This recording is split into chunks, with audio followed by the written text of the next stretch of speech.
बोल जयकारा बोल मेरे श्री गुरु महाराज की जय।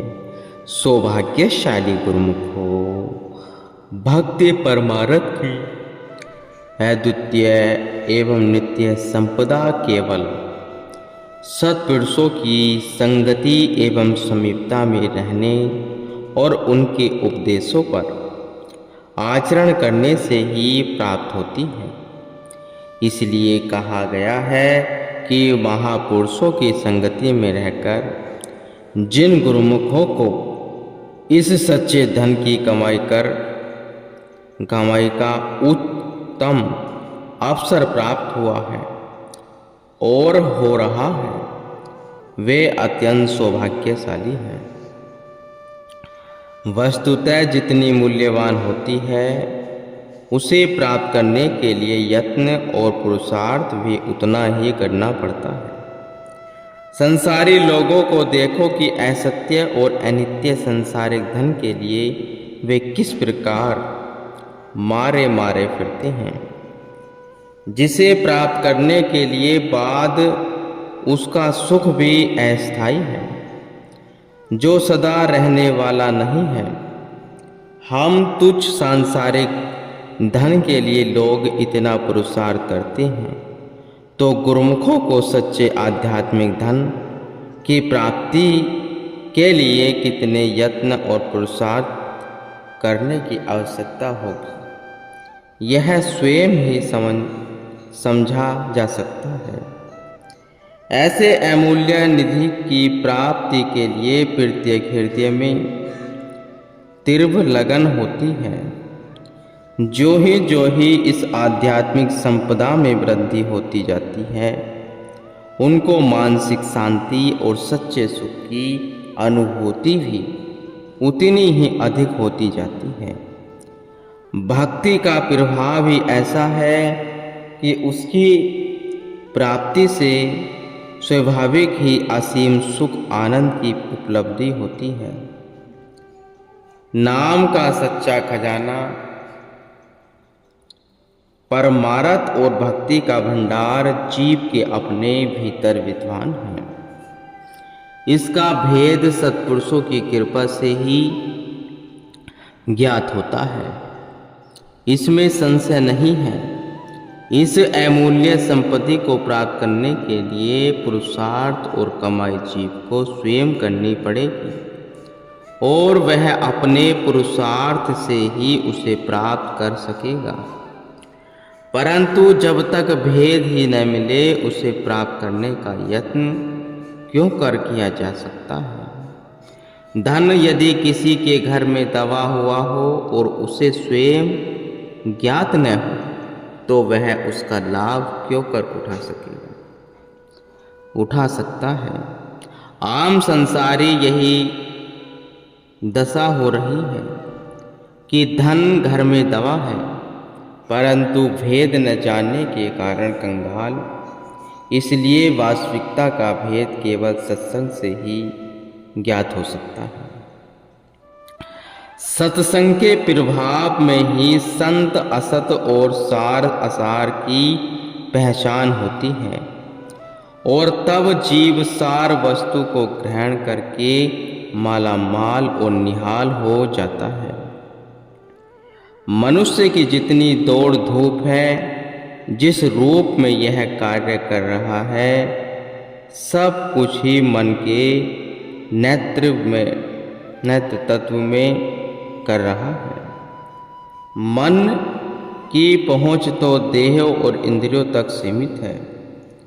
क्या किसी ने आज तक शरीर, मन और इंद्रियों से सच्चा सुख प्राप्त किया है? नहीं।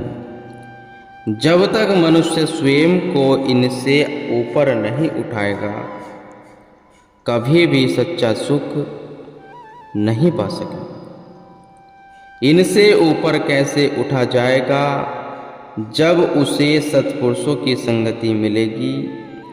संतों की संगति में आकर विचारों का कांटा बदल जाता है। उसकी सुरती में आठों याम मालिक के नाम की गूंज होती रहती है। यह संतों की पवित्र संगति का प्रताप है। सत्संग के बिना ज्ञान और विवेक नहीं होता। मालिक की कृपा के बिना जीव को सुगमता से सत्संग नहीं मिलता। सत्संगति आनंद और प्रसन्नता को देने वाली है। समस्त साधन उसके फूल और सिद्धि उसका फल है। संतों की संगति के बिना जीव के विचारों में परिवर्तन नहीं आता। जिस पर ईश्वर की कृपा हो जाती है उसे अनायास सत्संग मिल जाता है, जो संपूर्ण खुशियों का खजाना है, आनंद का भंडार है, सब सिद्धांतों का दाता है। महापुरुषों की संगति ऐसे ही है जैसे मरुभूमि में मरुद्वीप हो। मरुभूमि में कोसों तक जल प्रभाव का चिन्ह होता है। जहाँ तक दृष्टि जाती है मरु प्रदेश ही दृष्टिगोचर होता है, जिसमें तपती सुलझती बालू और लू के अतिरिक्त कुछ नहीं होता। उसी मरु प्रदेश के मध्य कहीं कहीं एक आध मरुद्वीप भी होता है, जहाँ पेड़ों की सुखद छाया होती है और शीतल जल का स्रोत भी होता है। वहाँ पहुंचकर मरु प्रदेश के आत्म के सुलझे हुए यात्री सुख का श्वास लेते हैं। इसी प्रकार काम, क्रोध, लोभ, मोह, अहंकार, ईर्ष्या, तृष्णा तथा सांसारिक चिंताओं के तपते हुए मरुस्थल में जहाँ आम संसारी मनुष्य जल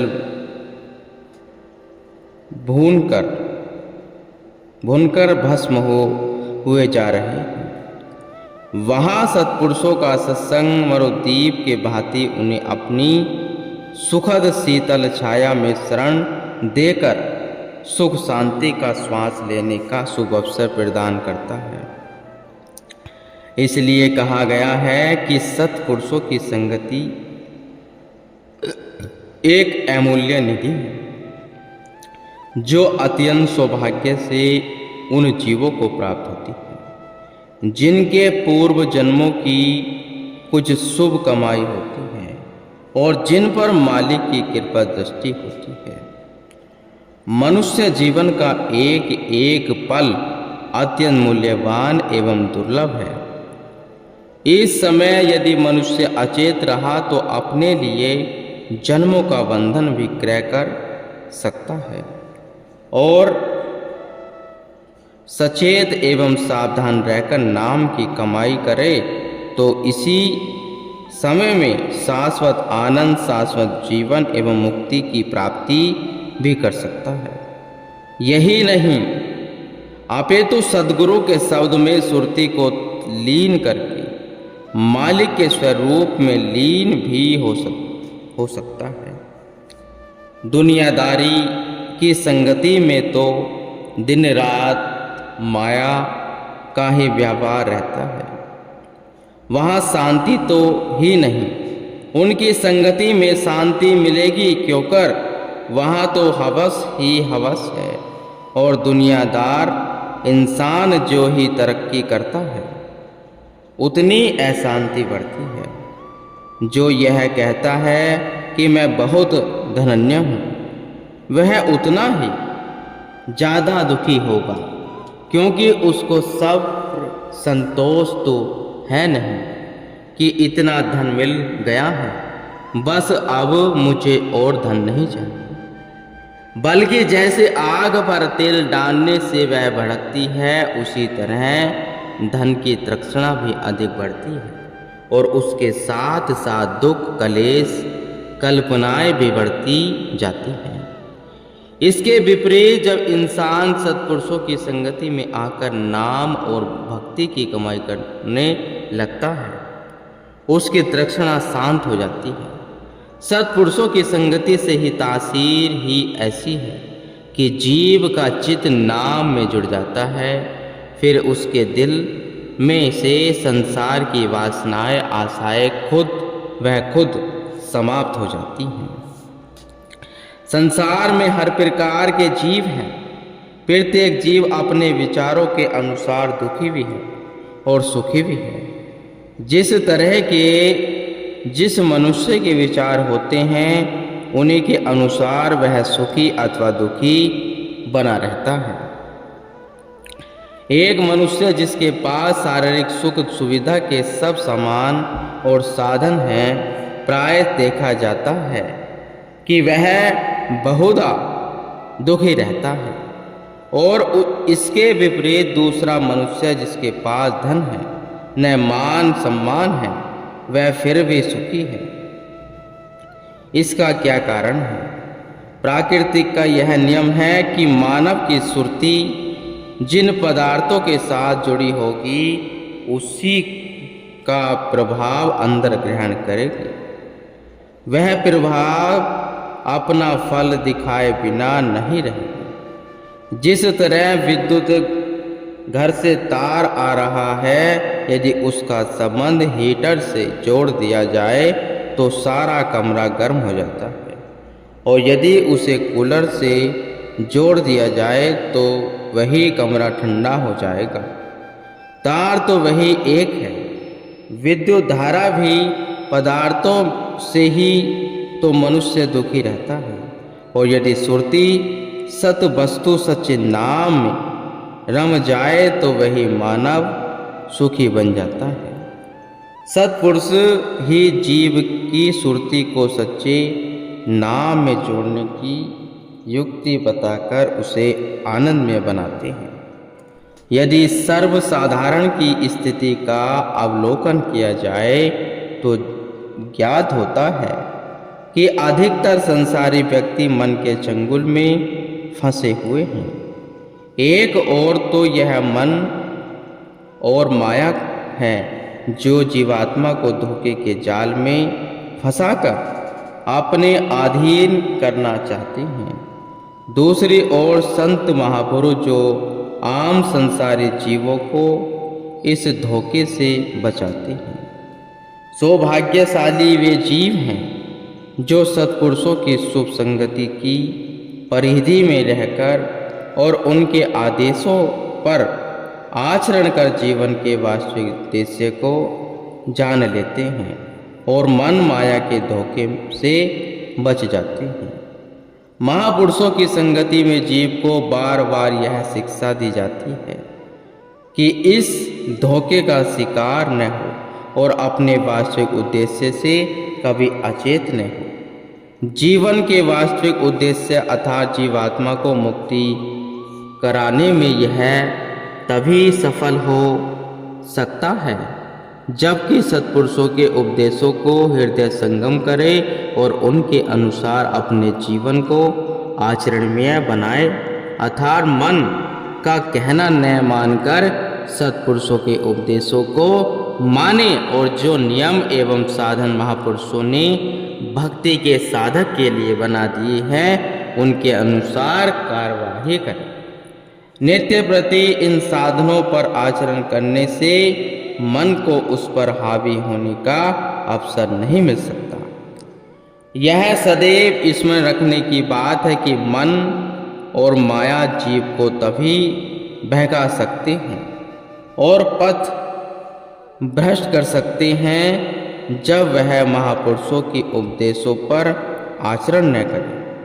इसके विपरीत जो जीव इन उपदेशों का पूरी तरह पालन करता है और सावधान रहकर भक्ति के साधनों पर आचरण करता है तो मन माया चाहे कितनी भी है शक्ति लगाए उसे पथभ्रष्ट नहीं कर सकती।